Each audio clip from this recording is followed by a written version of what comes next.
Hello Henley students. Today we are going to be making paper cutouts in the style of Henri Matisse. For this project you're going to need the large white paper that I gave you that was folded in half, so you might want to unfold it and smooth down the crease. As always, write your name on the back.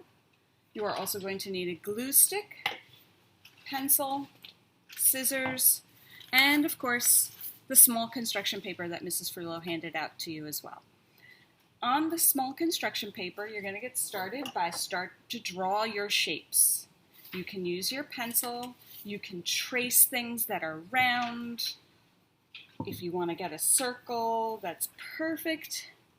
This technique works best.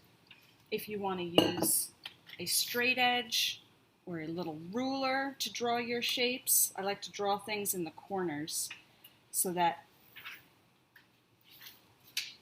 the two straight edges are already perfect for you. It's a 90-degree angle.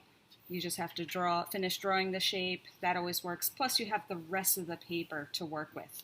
When you cut out a shape from the middle, it kind of limits what you can add to that colored paper. And you're going to have a lot of extra colored paper, but that's up to you. You can do geometric shapes like the circle and triangle and obviously all the other ones. You can do organic shapes. Just looks like blobs. You could do fun shapes like a spiral. And I'll actually show you how to do a spiral right now. So let me grab my paper. What I like to do is start off by cutting whatever shape you want your spiral to be. So if you want it to be a rectangular or a circular or triangular spiral, totally up to you. So I cut out a circular-like shape. Now I'm going to cut into the circular shape and make sure that the spiral is nice and fat in the beginning. So you don't want it skinny in the beginning. So cut in and stop. Now that's only half of it because it still looks like a blob. It doesn't actually look like a spiral yet.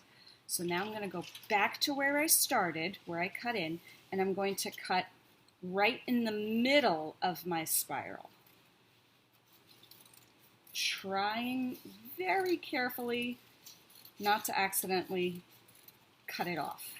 So stay in the middle as much as you can until you get to the center of your spiral, and then you can cut it off. Now I have two spirals. You could use both, or you could use just one if you want. So spirals are always fun.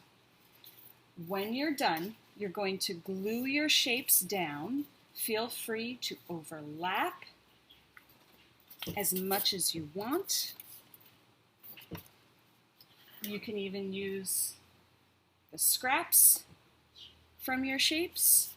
I've got some scraps here. And when you glue them down, just be careful, especially with the skinny shapes. You want to be very careful when you glue them down. You don't want to accidentally rip them.